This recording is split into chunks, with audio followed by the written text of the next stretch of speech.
Olá! E se a história da humanidade já tivesse um roteiro pré-definido? E se esse roteiro estivesse escondido à vista de todos, dentro da própria Bíblia? Hoje, a gente vai mergulhar numa teoria bem fascinante do autor brasileiro Tiago S. Del Conte. Ele propõe exatamente isso, um possível mapa divino que ligaria a criação do mundo ao fim dos tempos. Bom, todo mundo já ouviu dizer que a Bíblia é bem clara. Ninguém sabe o dia nem a hora. Ponto final. Mas, e se a gente estivesse fazendo a pergunta errada?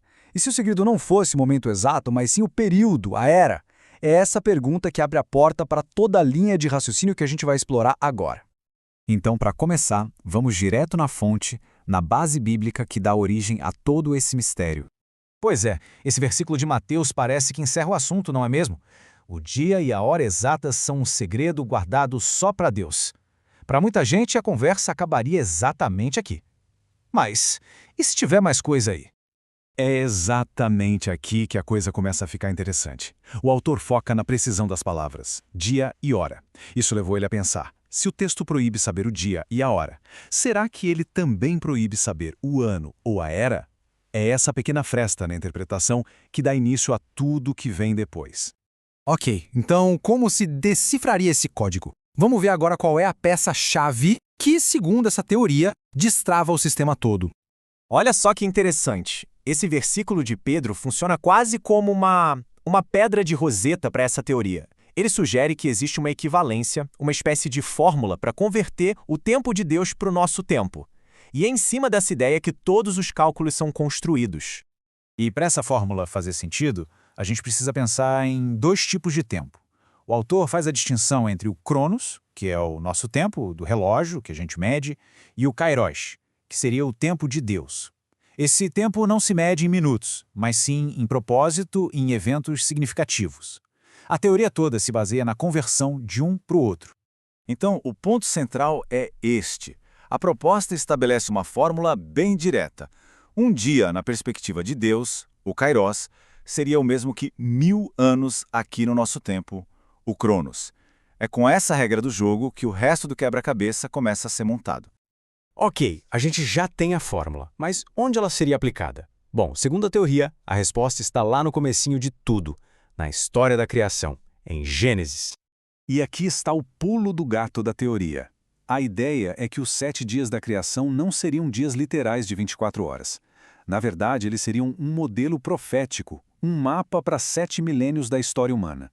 Os 6 dias de trabalho seriam 6.000 anos de trabalho da humanidade e o 7º dia de descanso seria um milênio de descanso. Essa imagem aqui ajuda a gente a visualizar bem isso. Cada dia da criação, desde a luz, as plantas, os animais, até a criação do homem, cada um desses dias é colocado como um bloco de 1000 anos, construindo essa grande linha do tempo. Certo, mas e a matemática? Como esses números se encaixam? Vamos ver agora como o autor monta essa linha do tempo histórica. A conta proposta é bem direta, na verdade. Basicamente, são 3 passos. Primeiro, pegar o período de Adão até Jesus. Depois, somar com o período de Jesus até hoje. E o resultado, bom, ele deveria nos dizer em que ponto estamos dessa grande semana de trabalho de 6.000 anos. Vamos lá! Primeiro bloco de tempo, de Adão até Jesus. Com base em estudos das genealogias da Bíblia, esse período é estimado em cerca de 4.000 anos. E pela nossa fórmula, isso são 4 dias divinos. A primeira parte da semana está completa. Agora, o segundo bloco de tempo, que é bem mais fácil pra gente, da época de Cristo até os dias de hoje, são mais ou menos 2.000 anos, certo? Pronto. Isso completa mais 2 dias divinos na conta, somando aos 4 que a gente já tinha. Então vamos somar tudo, 4.000 anos mais 2.000 anos, dá 6.000 anos. A implicação disso dentro da lógica da teoria é bem forte. Se a humanidade tinha 6 dias de 1000 anos para sua história, então esse tempo está praticamente no fim. E este esquema aqui amarra tudo de um jeito bem claro. De um lado, os 7 dias da criação. Do outro, os 7.000 anos da história. Os 4.000 anos antes de Cristo e os 2.000 depois preenchem direitinho os 6 dias de trabalho.